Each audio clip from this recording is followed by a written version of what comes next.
नमस्ते भारत, आपण बघत आहात WH न्यूज। मी विजय खवसे। सध्या मी उत्तर नागपूरमध्ये आहे आणि उत्तर नागपूरमध्ये आज आहे मतदान सुरू झालेलं आहे। नागपूर लोकसभा मतदार क्षेत्रातला हा उत्तर विधानसभा क्षेत्र आहे आणि आपण बघू शकता उत्तर नागपूरमध्ये लोकांचा उत्साह किती आहे। हे सगळे बूथ आहे, या बूथवरूनच जे आहे लोकांना जे चिठ्ठी देत आहे की कोणा बूथमध्ये आपलं व्होटिंग आहे। पण एकंदरीतच मी चारही बाजूने तुम्हाला दाखवतो, या ठिकाणवरून जो आहे मोठा उत्साह दिसत आहे। उत्तर नागपूरमध्ये सकाळपासूनच जे आहे प्रत्येक जे मतदार केंद्रावर जे व्होटिंग आहे मोठ्या उत्साहानं व्होटिंग होताना या ठिकाणी दिसत आहे। जवळपास सकाळी जे आहे 5 ते 6% मतदान जे आहे ते झालेलं आहे। एकंदरीतच मोठा उत्साह जे आहे या ठिकाणी उत्तर नागपूरमध्ये आपल्याला बघावयास मिळत आहे। जे मतदार जे आहे ते मतदार व्होटिंग करण्यासाठी उत्साहाने निघत आहे। चिठ्ठ्या घेण्यासाठी नागरिक या ठिकाणी आपल्याला दिसत आहे। बघू शकता तुम्ही, म्हणजे एकंदरीतच लोकसभेची जी निवडणूक आहे ते सुद्धा नागपूरमध्ये चुरशीची होत असताना उत्तर नागपूरमध्ये जर मोठ्या प्रमाणात मतदार जर या मतदानासाठी निघाला तर जे निकालाचं चित्र जे आहे ते सुद्धा वेगळं असू शकते। आपण हे बघू शकता, प्रत्येकच बूथवर जे आहे मतदार जे आहे ते चिठ्ठ्या घेऊन जे आहे ते जाताना आपल्याला दिसत आहे आणि पार्टीचे जे कार्यकर्ता सुद्धा जे आहे ते सुद्धा मोठ्या उत्साहात या लोकसभेच्या निवडणुकीमध्ये सहभाग घेताना दिसत आहे। हे सगळी बूथ जे आहे या लघुवेतन कॉलनीचे जे कॉलनी आहे या ठिकाणी हे बूथ आहे आणि एकंदरीतच जे चित्र जे आहे उत्तर नागपूरमध्ये ते मोठं उत्साहाचं या ठिकाणी दिसून येत आहे। मी तुम्हाला आणखी समोर दुसऱ्या बूथकडे घेऊन जाऊन तिथलं सुद्धा दृश्य काय आहे ते दाखवण्याचा मी प्रयत्न करतो। आता मी मतदान क्रमांक 95 या केंद्रावर आलेलो आहो आणि या केंद्रावर सुद्धा आपण बघू शकता या ठिकाणावरून जो आहे मतदानासाठी जे आहे जे मतदार आहे त्यांना इथून जे आहे चिठ्ठ्या देण्यात येत आहे आणि या ठिकाणून सुद्धा जे लोकांचा आहे मतदान करण्यासाठी उत्साह आहे। हा जरीपटकाचा भाग आहे आणि पोलिंग मतदान केंद्र जे आहे 95 आहे। पण एकंदरीतच जे आहे उत्तर नागपूरचा जर विचार केला तर उत्तर नागपूरच्या लोकांमध्ये सकाळपासूनच जे आहे मतदान करण्याची या ठिकाणी उत्सुकता आपल्याला दिसून येत आहे। हे बघू शकता, महात्मा गांधी शाळेमध्ये एक मतदान केंद्र आहे आणि त्या मतदान केंद्रामध्ये वोटिंग जाण्याकरिता लोकांची इथे मोठी भीड होताना आपल्याला दिसत आहे आणि ई रिक्षाने सुद्धा लोक आपल्या मतदानाचा हक्क बजावण्यासाठी येत आहे आणि एकंदरीतच जो आहे उत्तर नागपूरमध्ये जे आहे लोकांमध्ये उत्साह दिसून येत आहे। आपण बघू शकता आपल्या परीने जे आहे लोक मतदानासाठी येताना या ठिकाणी आपल्याला दिसून येत आहे। बघू शकता संपूर्ण जे दृश्य जे आहे हे उत्तर नागपुरातील जरीपटक्यामधून आपण बघत आहात। ई रिक्षाने सुद्धा जे मतदार आहे ते आलेले आहेत। बघू शकता म्हणजे आपापल्या सोयीने जे आहे मतदान करण्यासाठी सगळी मंडळी जी आहे ते आली आहे। काय मतदान करण्यासाठी आले का? बघू शकता मी संपूर्ण जे दृश्य आहे ते उत्तर नागपूरमधून तुम्हाला हा दाखवण्याचा माझा प्रयत्न आहे। एकंदरीतच लोकांमध्ये उत्साह दिसून येत आहे मतदानाचा। नक्कीच दादा, झालं का मतदान? काय म्हणता, काय म्हणते माहोल मतदानाचा? माहोल चांगला आहे ना मतदानाचा? चांगला आहे का? हो। अच्छा अच्छा, कोणाकडे दिसते उत्तर नागपूरमध्ये? उत्तर नागपूरमध्ये आता दिसते आम्ही तर दिला काँग्रेसला दिलं का? चला चला, म्हणजे काय उत्तर नागपूरमध्ये काँग्रेसचा माहोल दिसते वाटतं, नाही काय? हो। चला ताई, तो पण झाला का मतदान? हो झालं। चला, काय व्यवस्थित झालं? काही सर्व नाही, सर्व व्यवस्थित, सगळं शांततेत झालं? शांत, नक्कीच शांततेत मतदान झाल्याचं या ठिकाणी आपल्याला जे मतदान केलेलं आहे अशा मतदात्यांनी या ठिकाणी सांगितलेलं आहे। आणखीन काही लोकांसोबत मतदान करून येणारे जे आहे त्यांच्यासोबत आपण विचारणा करूया। आपण बघू शकतो आणखीही काही मतदान करून आलेली आहेत मतदार। काय सांगाल दादा, मतदान झालं? हो झालं। हे बघा नक्कीच मतदानाचा हक्क बजावलेला आहे। काय सांगाल उत्तर नागपूरमध्ये आता तुम्ही मतदान केलं आहे? अरे तिथं आहे, लेकिन माझा आलेला आहे, माझ्या घरवालीचा नाही आलेला आहे ना। अच्छा अच्छा, नाही का? त्यामुळे तसा भरपूर तकलीफ होत आहे, त्रास होत आहे। बूथ सोडणं तकलीफ होत आहे का? नाही, हो बूथ पण वेगळंच ना। हो, मागच्या वर्षी इथंच आलं होतं, आता ह्यावेळेस आलंच नाही आमचा इथं। माहोल कोणाचा म्हणते?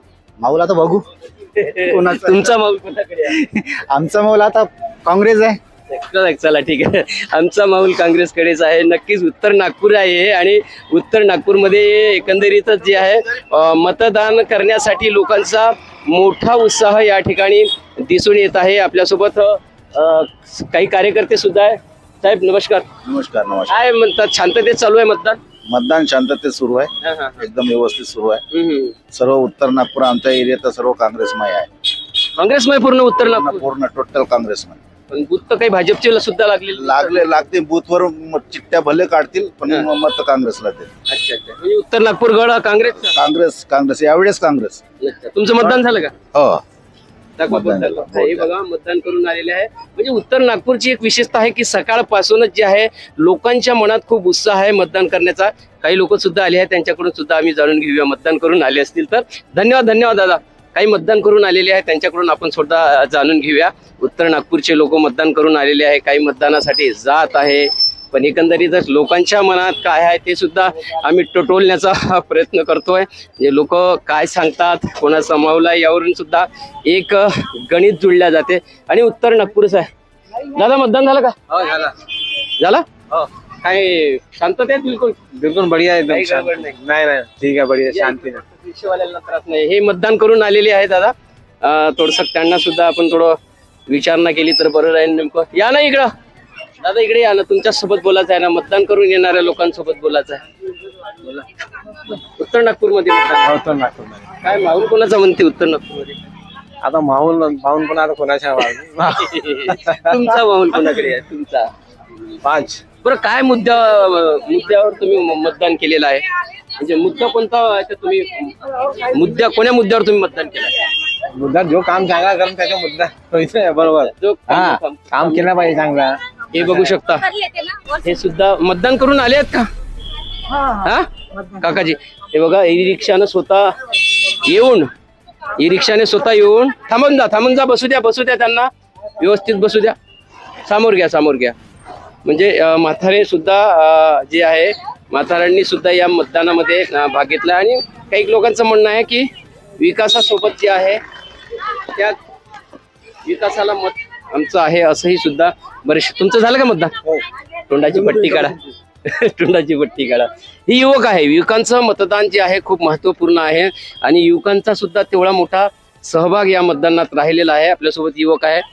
काय सांगाल तुम्ही, कुठल्या केंद्रावर मतदान केलं? सर मी महात्मा गांधी मध्ये मतदान केलं, महात्मा गांधी शाळेमध्ये. अच्छा, महात्मा गांधी शाळेमध्ये. काही अडचण गेली मतदानासाठी? काही अडचण नाही गेली. नाव शोधण्यात, काही अडचण नाही गेली. बूथ शोधण्यात पण काही अडचण नाही गेली. नाही का? बरं, तुम्ही मतदान केलं म्हणजे कोणत्या मुद्द्यावर तुम्ही मतदान केलं? मुद्दा काय होता तुमचा? तर माझा मुद्दा रोजगार, शिक्षण, मेडिकल ह्या मुद्द्यावर माझा हे होता. बरोबर. तुम्हाला रोजगार, शिक्षा, मेडिकल मिळालं काय?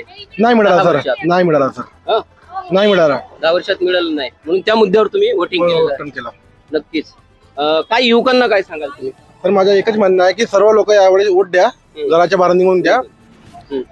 बरं, उत्तर नागपूरमध्ये म्हणजे काय म्हणते, मतदानाचा कौल जे आहे आणि मोठ्या प्रमाणात सकाळपासून मतदान होताना दिसत आहे. हो सर, यावेळेस लोक समजून गेले आहेत. समजून गेले आहे. कोणाला? मोदी साहेबाला. नक्कीच ही युवकांची भूमिका खूप महत्वपूर्ण आहे. रोजगार, शिक्षण, आरोग्य ह्या गोष्टी लक्षात ठेवून, या मुद्द्याला घेऊन या युवकांनी मतदान केलं, ही फार मोठी गोष्ट आहे. आणि मतदान सुद्धा आपण बघू शकता, त्यांनी आज सकाळीच मतदान केलेलं आहे. आणि जवळपास उत्तर नागपूरचा जर आपण आज विचार केला तर उत्तर नागपूरमध्ये मोठ्या प्रमाणात सकाळपासूनच पोलिंग बूथवर व्होटिंग होताना आपल्याला दिसत आहे. धन्यवाद दादा. तर आणखीनही काही लोकांशी आपण या बूथवर बघा, हे जे कार्यकर्ते आहे, सगळे कार्यकर्ते जे आहे मतदात्यांना जे आहे चिठ्ठ्या देत आहे, म्हणजे जेणेकरून त्यांना आतमध्ये त्रास होऊ नये, शोधण्यामध्ये त्रास होत नाही. ही एक चांगली गोष्ट जी आहे पक्षाच्या कार्यकर्त्या मार्फत होत आहे. काकू, तुमचं झालं का मतदान? या ना इकडे. काकूचं पण मतदान झालंय. मतदान करून आल्या? हो. बरोबर. तुम्ही एक सांगा, आता तुम्ही कोणत्या मुद्द्यावर मतदान केलंय? ते आता सांगू नाही शकत. महागाईचा मुद्दा होता, गॅस सिलेंडर वाढले, नाही का? तुम्ही मतदान कोणाला केलं नका सांगू, पण काय वाटतं तुम्हाला, तुम्ही कोणा याच्यावर मतदान केलंय? काय समजून मतदान केलंय? तो समजून केलाय. काय समजून? की आपलं स्वस्त महागाई कमी महागाई कमी झाली पाहिजे. त्याच्या हिशोबाने. नक्की. मला वाटते महागाई झाली म्हणून. हो. महागाई झाली सारेच वाढलाय. हा. काय म्हणजे सरकारला काय अपेक्षा आहे तुमची आता येणारे 2024 ची जे प्रधानमंत्री आहेत त्यांच्याकडून काय अपेक्षा आहे? कोणी बनव प्रधानमंत्री? हो. काय अपेक्षा काय तुमची? महागाई कमी झाली पाहिजे. रोजगाराला काम मिळालं पाहिजे. अजून मुळाबाळाला बी नोकरी मिळाली पाहिजे. हा. नक्कीच ही ह्या ज्या काकूची जे येणाऱ्या सरकारना जे एक विनंती आहे की महागाई कमी झाली पाहिजे, बेरोजगारांना रोजगार मिळाला पाहिजे आणि त्याच मुद्द्यावर सुद्धा त्यांनी आज जे आहे व्होटिंग केल्याचं या ठिकाणी आपल्याला सांगितलेलं आहे. मी तुम्हाला संपूर्ण हे जे दृश्य जे आहे उत्तर नागपूरमधून तुम्हाला हे मी दृश्य दाखवत आहो. अनेक जे नागरिक आहे ते मतदान करून आलेले आहे. बरेचसे नागरिक मतदानासाठी जाताना आपल्याला दिसत आहे. पण ही जी उत्तर नागपूरच्या व्होटिंगचे जे पर्सेंटेज आहे सकाळी सकाळी यावरून थोडं दिसून येते की या लोकसभेमध्ये सुद्धा मोठ्या प्रमाणात लोक मतदान करून पर्सेंटेज वाढवण्याचा प्रयत्न करतील आणि नेमकं पर्सेंटेज वाढलं किंवा घटलं याचा फटका मात्र कोणाला बसेल हे तर नक्कीच 4 जूनला आपल्याला समजेल. तर बघत राहा WS न्यूज. लाईक करा, सबस्क्राईब करा. धन्यवाद. नमस्कार.